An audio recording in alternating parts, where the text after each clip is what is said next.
Paano ba mag-multiple account? So, kailangan mag-drawing ka ng binary. Halimbawa ganito, 7 account. So, drawing ka 1, 2, 3, 4, 5, 6, 7. So, kung gusto ka rin na mag-15 accounts, drawing mo lang dito. 7, 8 ka na. So, halimbawa 7 lang. So, ang gawin mo dito, ito yung unang activate, no? So, yung first account, ang link dito, ayan ang gamitin pag-activate dito. Yung link dito. So, tapos yung link din dito, yun ang gamitin pag-activate sa account 3. So, okay. So, ganun. So, automatic naman yan ilalagay kung saan yung first na activate dito. So, automatic yan sa left. Tapos, ito pa rin ang link gagamitin. Pag-activate mo pangalawa, automatic yan dito sa kanan. So, left and right na. So, 3 accounts. So, next, mag-activate ka naman ng 4 and 5. Ang gamit mo na link itong 2. Itong 2, gamitin na link para pag-activate dito sa 4, automatic sa left. Pag-activate naman dito sa 5, automatic sa right. So, ito lagi yung gamitin na link. Tapos, ito naman sa 3, ang gamitin na link is, pag-activate mo dito yung 6, ang gamitin na link itong 3. Ang pag-activate sa 7, itong link pa rin gamitin sa 7. Yan po. Okay? So, ganyan. Tapos, kung may invite ka na, so, pili ka na dito kung saan mo connect dito sa 4, 5, 6, and 7. So, kung saan yung mga weak link, doon mo ipa-sponsor. Halimbawa, dito, marami ng tao. So, dito naman, automatic naman sa system dito yan, sa kanan ilalagay pag ito yung mag-sponsor. So, ganun paggawa ng multiple accounts. So, gaya nito, no? So, meron na tayong 20 accounts na lahat po ay naka-diamond. So, ganito po ang gagawin mo. Ganito na yung trust wallet mo na ganyan, no? Ganyan. So, ito yung trust wallet mo. Pag makita mo lahat ng accounts, i-click mo lang itong arrow. Yan, no? Arrow. Meron tayong 20 accounts na to. No? So, yan po ang ating accounts. Paano ka ba magdagdag ng gusto ka mag-multiple accounts? Mag 3 accounts, 7 accounts, 15 accounts, 34 accounts, 62 accounts. Hanggat kaya mo. Walang limit po. Walang limit. So, ganito po ang gagawin mo. So, pag naano mo na yan, na ganyan, halimbawa, ganyan ito itsura yung trust wallet mo. Pindutin mo na itong arrow, i-click mo lang yan, tapos, i-click mo lang dito, add wallet, click mo dito, add wallet, yan, so ganyan, tapos, create new wallet, tapos, i-click mo dito, huwag ka magkamali dito, kasi dito, nagkamali, hindi makapiat, kasi SwiftBit ang gingamit. Ito yung gamitin mo, secret phrase. So, i-click mo, create, tapos, sabihin mo dito, I'll do it later. Click mo, skip lang, skip. I'll do it later. Tapos, i-click mo dito, manage crypto. Manage crypto. Tapos, i-add mo yung polygon. Hanapin mo yung polygon dito. Ito yon. So, i-on mo lang itong mata. I-on mo yung mata, no? Yan. Tapos, pagka na-on mo na, i-back mo na dito. Back. Yan, back. So, nito na. So, meron na kang polygon at mayroong wallet. Tapos, pwede mo pangalanan yan para hindi ka magkalito-lito. Okay? Kapag mag-multiple accounts ka, make sure pangalanan mo. So, pindutin mo ulit yung arrow. Yan. Tapos, hanapin mo yun. Ito, 21. Pang 21 accounts. I-click mo dito yung 3 dots. Yan, 3 dots. Tapos, i-click mo dito, pangalanan mo. Halimbawa sa akin, Jonathan 21. No? Pang 21 accounts, Jonathan 21. Okay, Jonathan 21. Tapos click dito ang back up now sa manual, kasi dito isusulat mo yung 12 phrase. Ganyan po. Tapos yan. So, i-click mo yan, continue.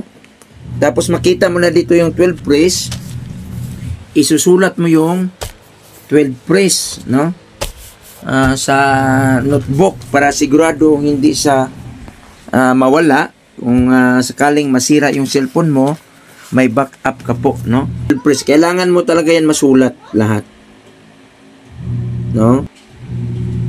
Okay, so pag nasulat mo na lahat, sa next, i-click mo continue. Meron lang siyang mga words na ipa-verify mo. Confirm secret phrase. Halimbawa, ano ba yung word number 1? So, hanapin mo yung word number 1. Meron siyang 3 option na pagpilian, no?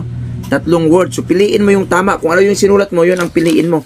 Tapos, number 4, ano daw yung word sa number 4 sa sinulat mo. So, meron siyang 3 option pagpilian dito. yung tamang word sa number 4, yun ang pindutin mo. Okay? Tapos, ano daw yung word sa number 7? Pindutin mo yung ano yung sinulat mo sa word number 7, yun ang pindutin mo ulit. Tapos, ano yung word sa number 10? So, pindutin mo ulit yung word sa number 10. Kung sinulat mo, pindutin mo. Tapos, pag na-correct na yan, i-confirm mo na.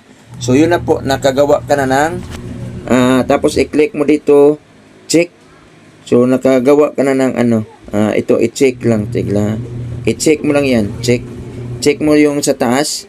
So, nakagawa ka na, meron ka ng account 21. So, ngayon, i-activate mo na. No? So, yung link ang gagamitin ko dito, so, doon ka susunod sa drawing mo, sa guhit, kung sino yung magpa-sponsor. Saan yun i-connect mo. Okay? So, itong, naka-drawing na kasi ako. Ito yung drawing ko. Tingnan ko yung drawing ko kasi saan ba yung sino ba yung maging sponsor dito. So, ang maging sponsor ko sa 21 is itong 19.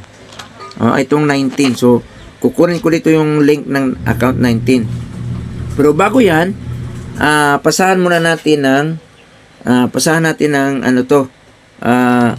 Polygon. I-click natin dito receive, no? So ito yung kunin natin yung yung Polygon, no? Ito pindutin mo itong Polygon. Yan, Polygon kasi pasinda natin ng Polygon, Panggaspi at saka Pultrix. So pareho na naman na yung wallet address ng Pultrix at saka Polygon. So pindutin lang natin to, Polygon. Tapos i-click natin dito yung receive. Tapos i-click natin dito copy. So pag na-copy na yan, punta ka na sa account mo na mayroong laman. Hanap tayo ng itong first account ko na may laman. So sindan natin ng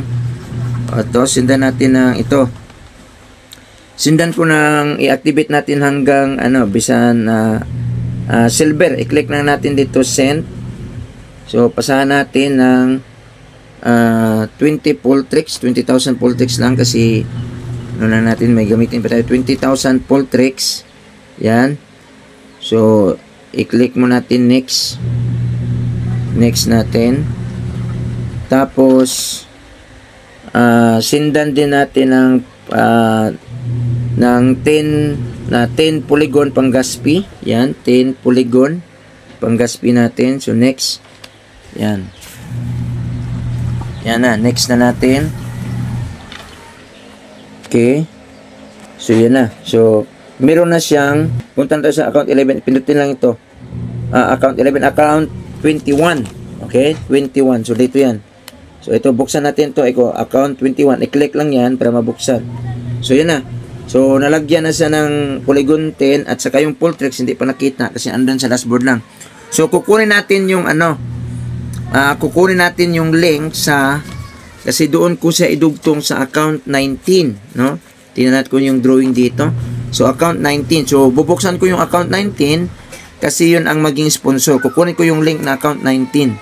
Okay? Pero, siguro andito yan sa sa messenger ko, no? Pwede na, buksan na sa account 19.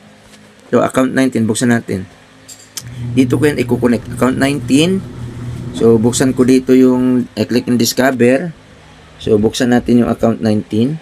Kunin natin yung link account 19. So, dito yan pag mabuksan mo na yung account 19, dito yan sa ilalim. Yan, oh. So, ito yung link, no? Yan, ito yung link. I-click lang dito, copy. So, tingnan mo yung pangalan. Trusty Edge, yung pangalan. So, makita mo pag connect mo doon. So, copy.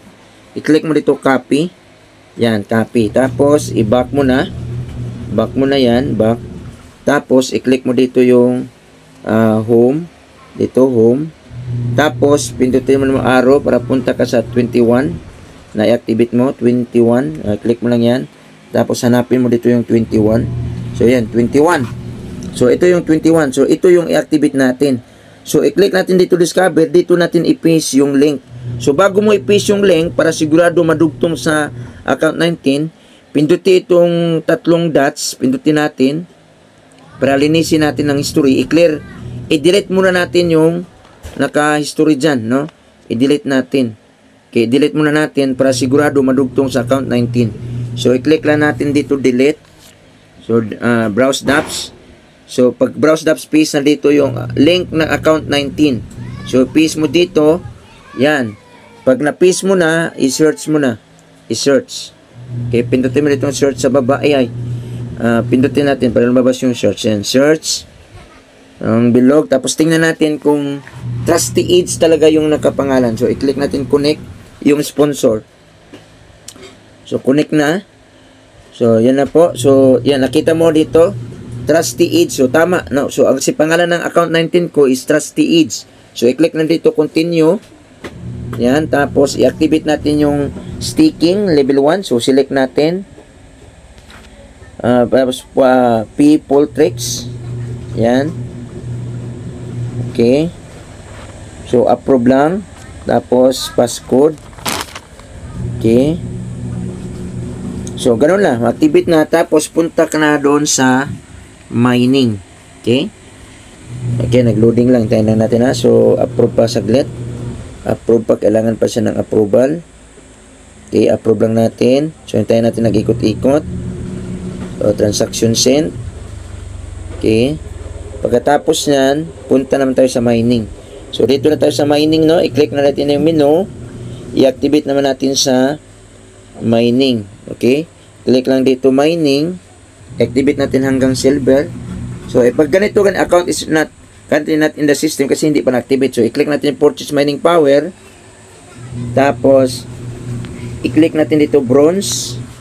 Yan, bronze. Tapos, i-click natin P2 Poltrex. Click na natin P2 Poltrex. So, Trusty Age yung sponsor. So, tama. So, approve natin. Tapos, passcode. Yan.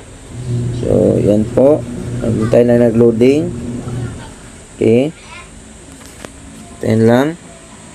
So, mabagal lang yung internet. So, okay na. Approve is successful. So, approve pa natin. Passcode ulit. Okay. Transaction sent. Okay. So, yan na po. Na-activate ng ating bronze. So, gusto ka magdagdag pa. Yan. O, nakita naman dito sa baba na bronze activated na. So, i-click pa natin dito purchase mining power. I-activate natin hanggang sa silver. Ito, select natin dito sa silver. Huwag kang dito magkamali ha, kasi baka maulit mo dito sa bronze. Madubli na yung bronze mo. So, dito sa silver, click natin. So, i-click natin P, 5,000.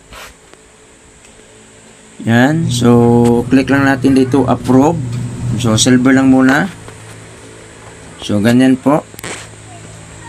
So, ganyan po mag-activate ng, so, same procedure pa rin. So, kailangan na-drawing ang structure ng gusto mo kung sino yung sponsor ng link. So, automatic na yan, mapunta doon. Okay? So, thank you for watching po. Bye-bye and God bless.